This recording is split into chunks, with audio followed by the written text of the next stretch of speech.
Okay, welcome everybody to another Primary Innovation webinar. Today, Neels Botha is going to very kindly present the work that he's been doing with each of the innovation project leaders, starting to estimate what are the potential returns on investment in taking a co-innovation approach in each of those innovation projects. So starting to understand what is the value of taking a co-innovation approach in terms of putting a dollar value on that, beyond the other important benefits that we get from co-innovation in terms of forming networks, building trust amongst users and so on. So thank you very much, Neels, for preparing the presentation, and I'll hand over to you now. Well, thank you, James, and John James as well. Yeah, as you know, this is probably the last webinar of primary innovation, so I feel honored to sort of close it off with this important presentation. And I think it's important because one of the main outcomes of the overall program was to actually do an assessment of the value of working in a co-innovation way. So, yep, I'd just like to acknowledge the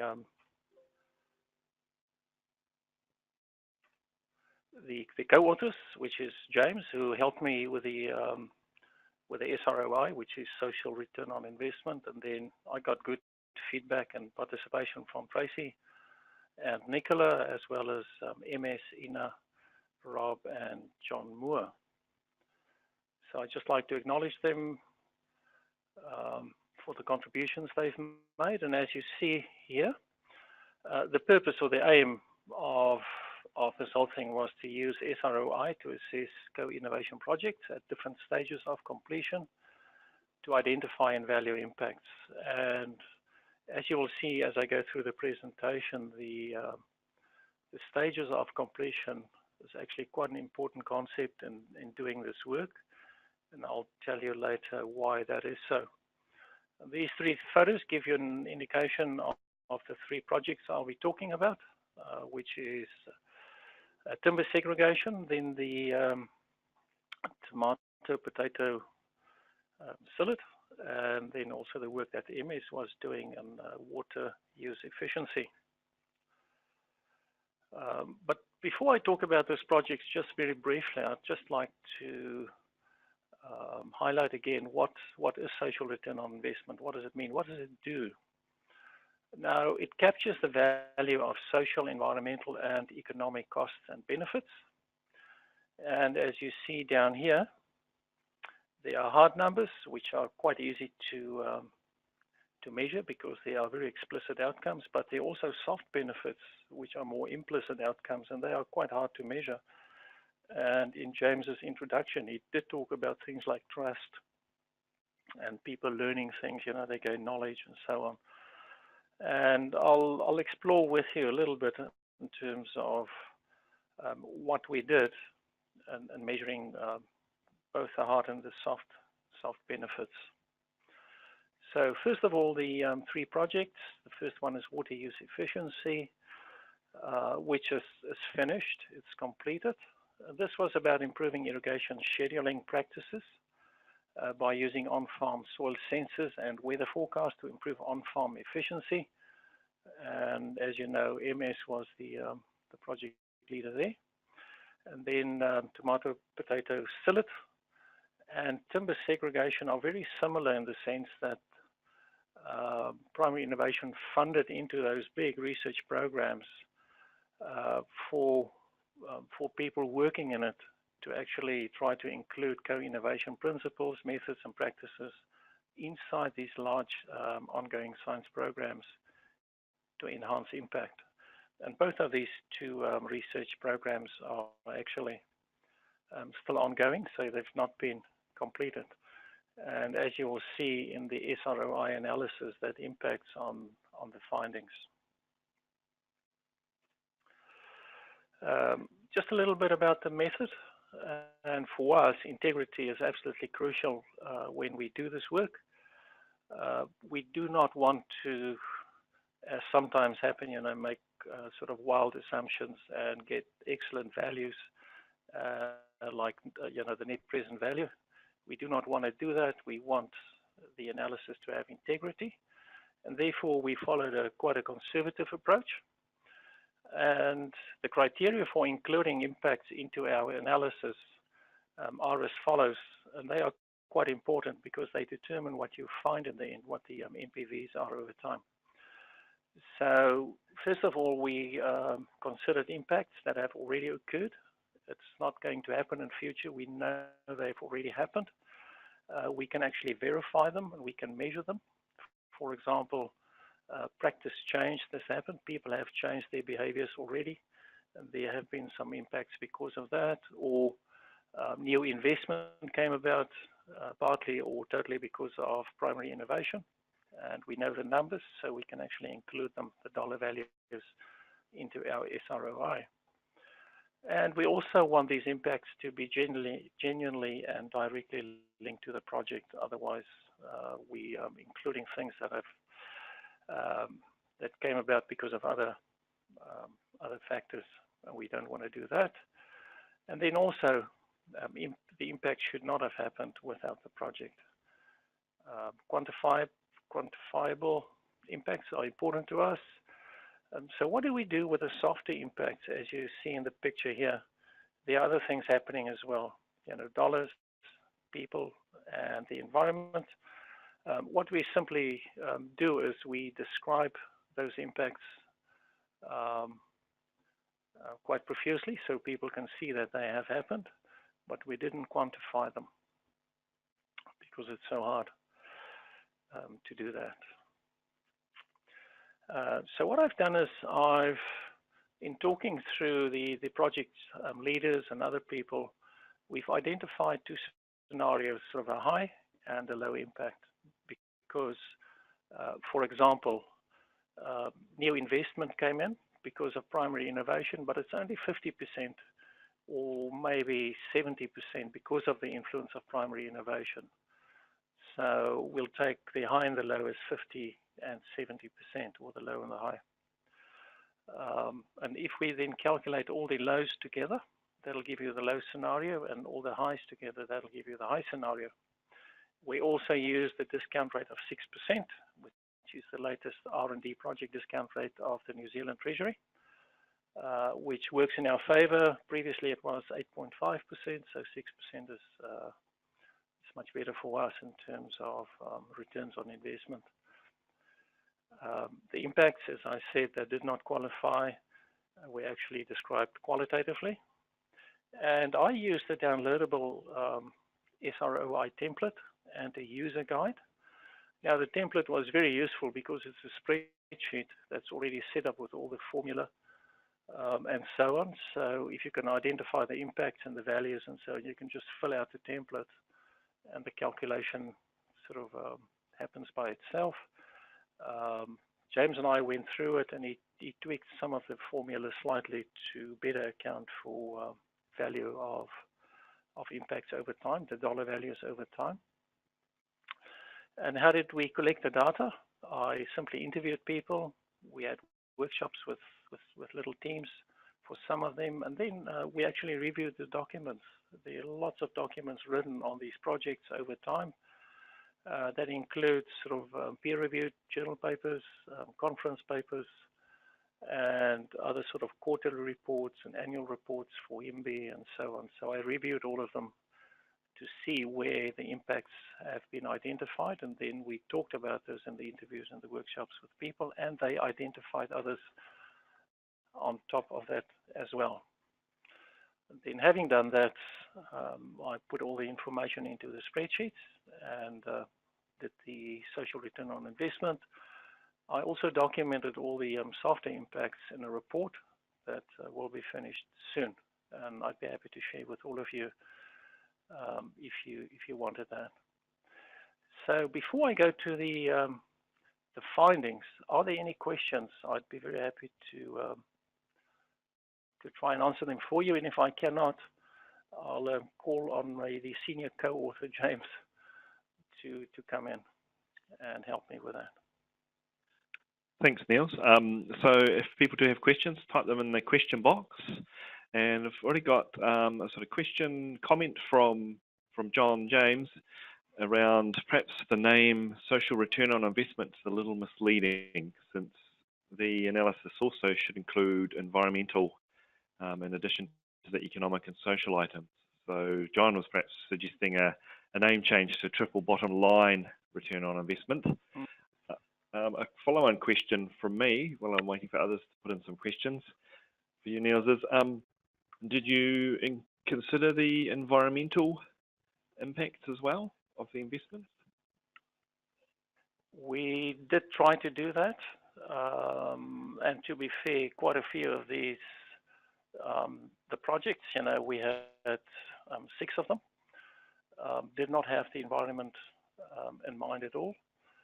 So qualitatively, there was, or quantitatively, there's just no data, and nobody sort of did any observations. So yeah, we did talk about it, but we couldn't really find anything.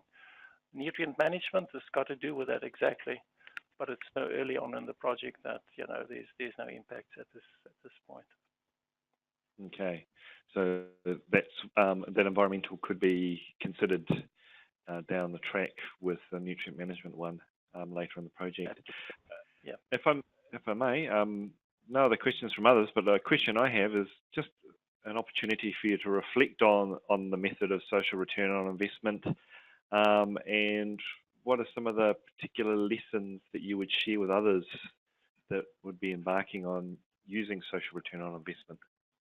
Yep, I'd be happy to talk about them now, but they actually the last slide, James, that I'll use the opportunity then to sort of reflect on it, if that's okay by you. Yes, that's fine. Okay, then if you'd like to move on to results, so sure. We'll hand over back to you. Right. So what did we find? First of all, water use efficiency, and you will see these graphs they all have the same pattern. So I'll just briefly explain what we see here. At this line for 0, it means for every dollar invested, you get $1 in return. So there's no potential gains or losses. This is the point here in 2020 for this particular project. You will see down here is the millions of dollars that have been invested over time. The project started, like all of them, in 2012-13. And in this case, you will see the investment at that point was just under $1 million. And that is not just cash. This is also the contribution of participants to work out the inputs they made. We use Sustainable Farming Fund sort of norms for the time that different categories of people spend, as well as accommodation and so on. We use the real costs that MS was happy to provide to us. And you will see as the investment goes up over time, this year 1, 2, 3, it's the same amount almost every year. So it just keeps on going down. So up to the year 15, 16, there was almost $400 or $4 million invested in water use efficiency. And by that time, we picked up that farmers are actually changing. They've picked up technology and they're using it. And it's really important to realize for this calculation, we only used the 5 pilot farmers that participated, because we know and they provided evidence that they actually did change their practices. And we did calculations for the value of that. So for a value of about $4 million over the 5 years of the project, just accepting that the 5 farmers changed and the benefits they got will continue over time. By 2020, they will be break even. Now, consider that this is the high scenario, and the low scenario is, of course, a bit later. But this looks like, was it really worthwhile investing? I think it is, because this is very conservative. Just imagine what this line would do if 5 other farmers also did the same over time. It will go up quite considerable. So at a very conservative estimate, this project can break even after 8 years. And remember, it's finished now. So we have collected evidence that other farmers have actually learned things and they've changed, and I'll talk about them now. I don't have enough time to explain what went into calculating the low and the high scenarios. I'd be happy to do that if people want to discuss it later on offline, or if we have time after the presentation, I'd be happy to tell you exactly what went into the calculations. So what were the softer impacts? I think Sam Beechner is working on this as well, but there's lots of evidence of scaling out. For example, a pilot farmer, actually one of the 5 now, provides other local farmers with soil temperature information, which is a component of daily weather updates from NIWA. So that implicates, or that means, or suggests that this other farmer, or the other farmers, are interested, and they may actually change their behavior. Also, water storage infrastructure is now being developed there, and that can have absolutely a huge impact on the whole irrigation scheme in terms of using water more efficiently. We have not done the calculations for this, but these things, if we were to put it in, I think the NPV values would be much, much higher. So what happened with timber segregation? As you see, it's the same sort of a graph. The millions of dollars invested over here, there's actually sort of 0.4 million, 6, 8, etc. Also started in 2012. This is the break-even line up there. So for timber segregation, remember this project is still happening, it's still going on, and it was never intended to have impacts, I think, even before 2020 or long after that. So with our calculation, we can actually show that there's already an impact because of primary innovation, and it goes up like that, it like plateaus a bit. And talking with Tim Barnard and some other people there were quite a few impacts actually, but the contribution of primary innovation to those impacts are pretty low, or considered low, and hence it plateaus quite quickly. But there has been a lot of action in this particular program. So what were the softer impacts? Now these may seem maybe insignificant to some people, but I think they're pretty huge. There's a shift from focus on timber segregation, which was the focus of this whole thing, to how timber can be used as a product. Now just imagine what happens there, because the research focus shifted to research on wood properties at a stand level, which is different to what they envisaged in the beginning. It's more focused on what the market wants and can use, so we can actually assume the adoption levels will be much higher, because there's also no community of practice included in the research program. So compared to what they were doing and what they're doing now, the impacts might have changed absolutely significantly because of primary innovation's influence and the use of co-innovation principles. Having said that, we've not calculated those things in our SROI, hence it looks low. But actually, it's to me, this is a significantly way of looking at it. You know, it's quite a meaningful way of looking at it and say, well, this is probably the worst it will be, but it's positive. In terms of tomato, potato, psyllid, very similar, the same thing. Thanks, Nicola, for sharing that. You know, the scale on the previous slide that I had for TPP was not as detailed as this, and Nicola pointed that out to me, so this is much clearer. So I think the first year was about $470,000 going in per year over time, as you can see, and again, the impact started here. It's not a break-even point, and again, as with the previous one, it's very basic research they're doing. There's a bit of applied stuff in there as well, but the impacts will come much later when it's more like water use efficiency, which is sort of an extension type of project where people have something to adopt and actually make changes.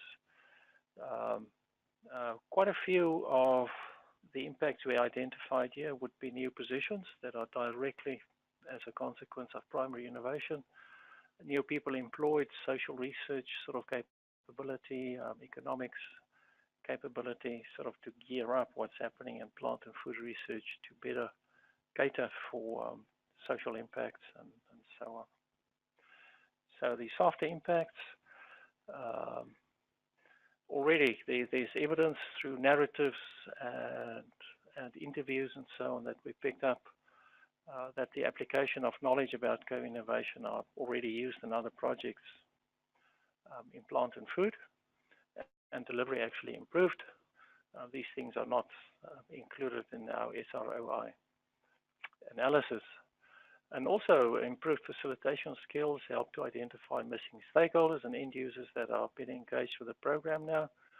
And we all know the impact of that. When the end users are not engaged, it's very hard for research to stay focused on what's, on the needs of end users out there.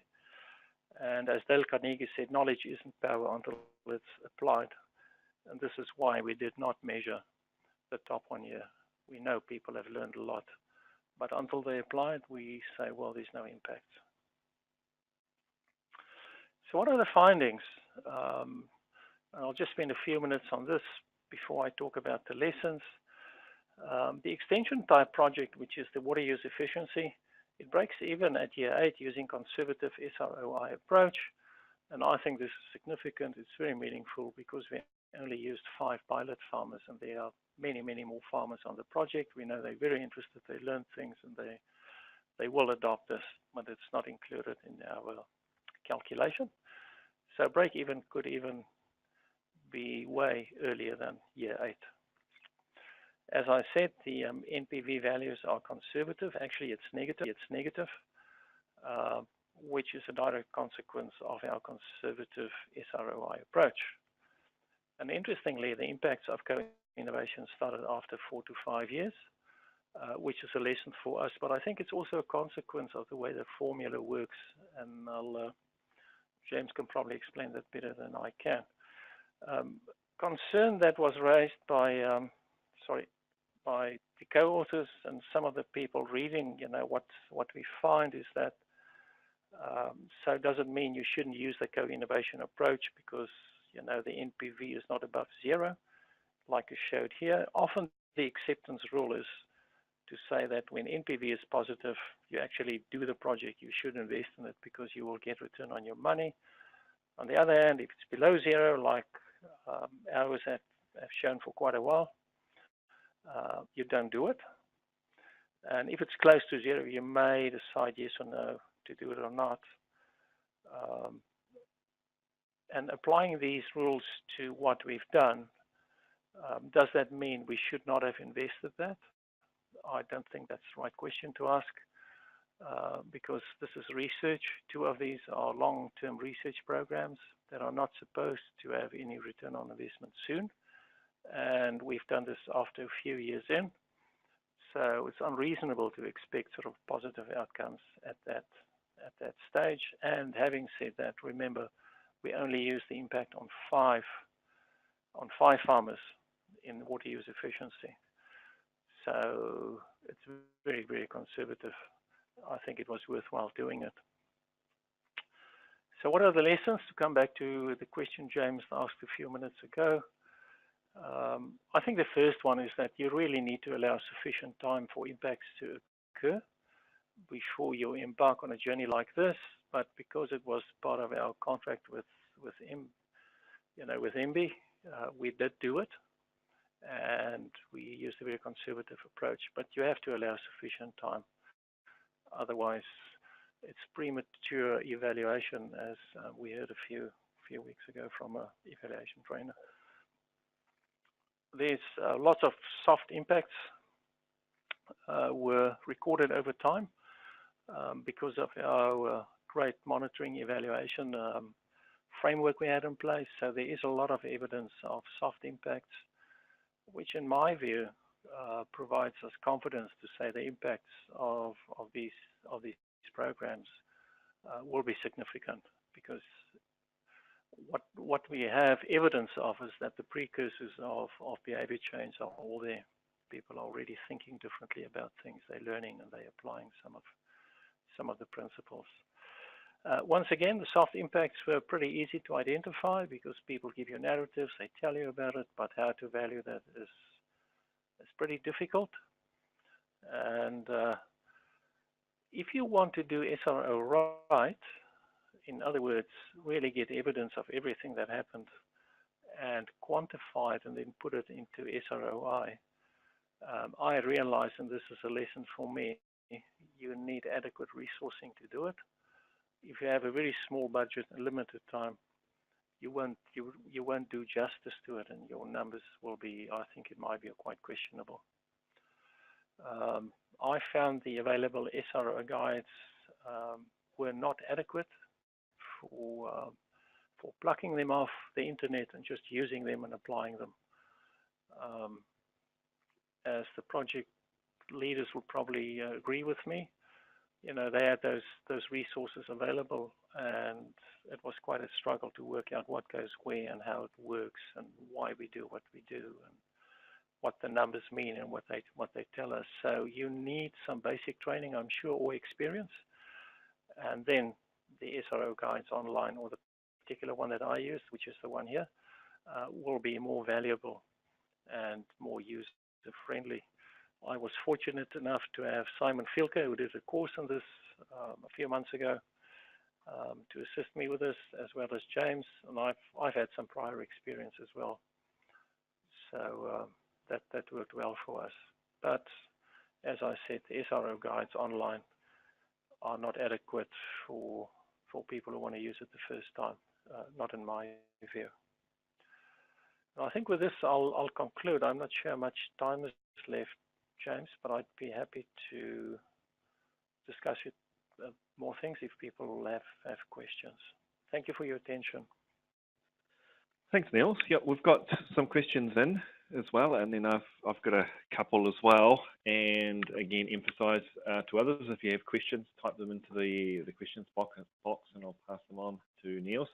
So the first one comes from Rena, and it's around the difficulties of attributing an impact of a research program to any particular change on a farm. So how can you say this change on a farm was associated with a particular project, and how do you go about that in social return on investment?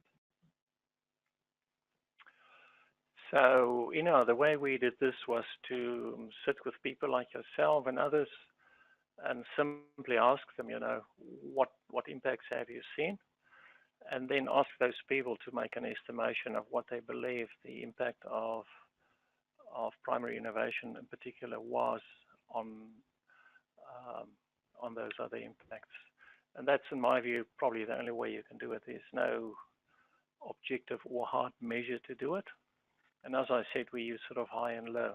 So we gave people the opportunity to say, well, it's probably between 40 and 60%, but certainly not higher or lower than that.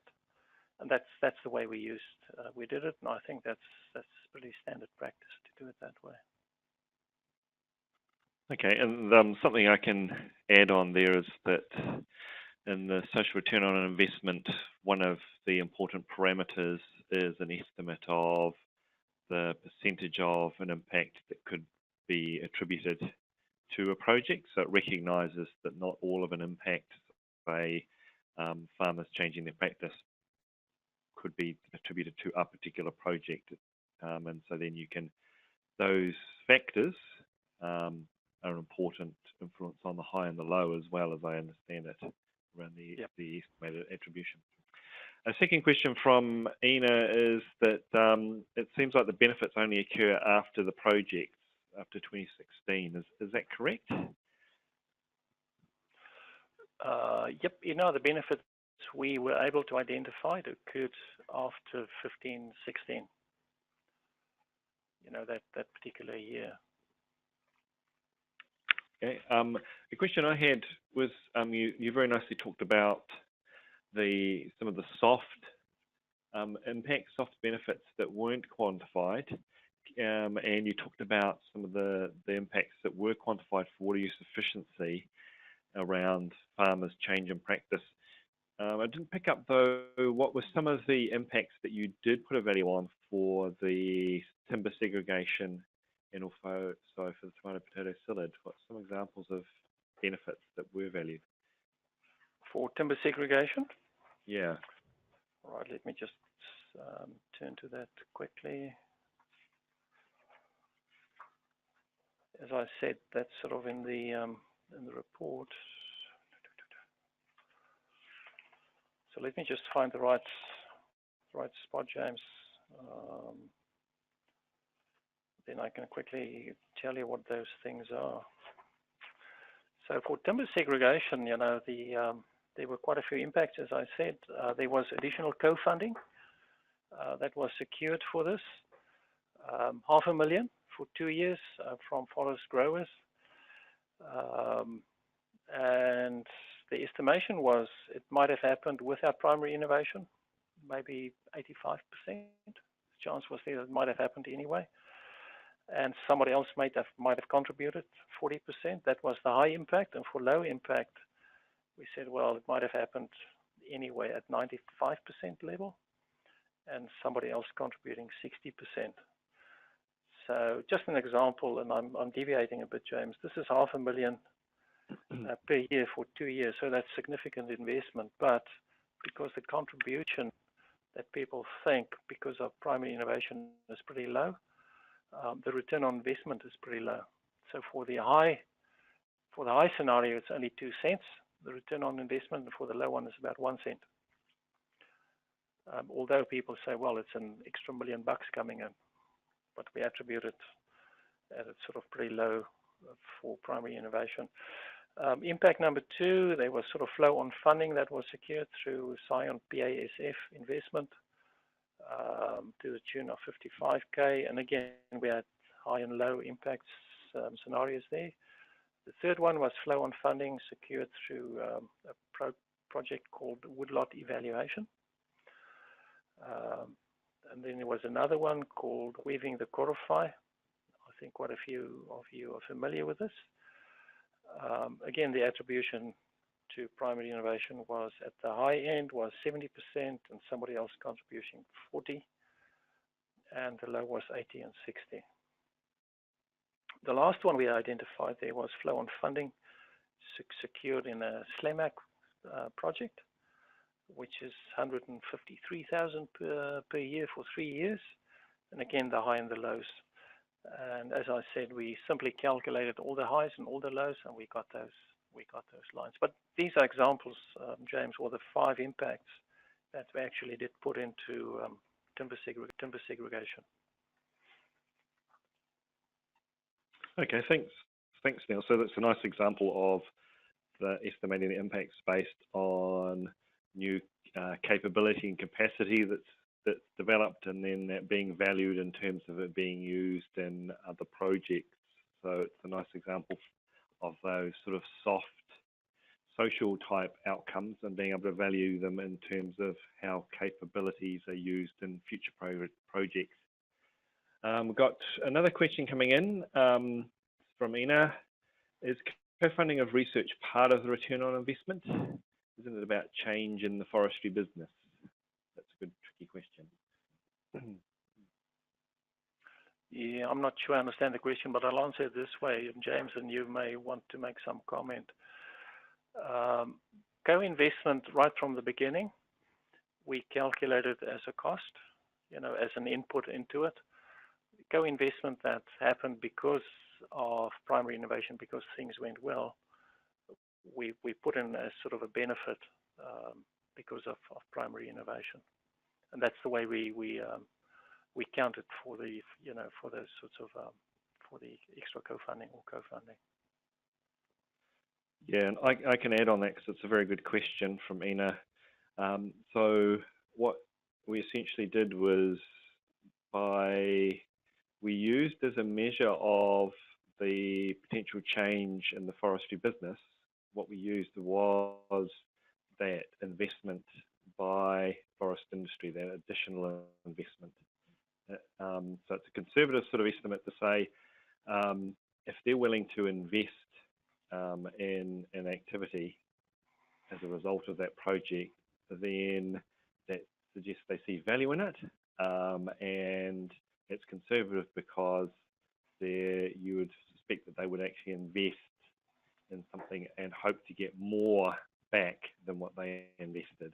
So again, it's a way of a conservative measure of that impact in terms of potential change in the forestry business, and also fits with that rule around in the method of only looking at current impact, not future impact. Okay, that's it for questions. Thank you very much, Neels. It's not an easy topic to cover, is social return on investment or cost benefit analysis either.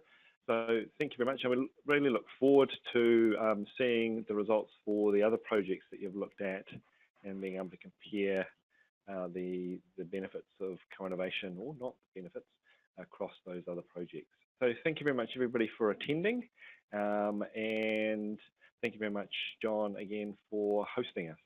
I hope everybody has a good day. Bye.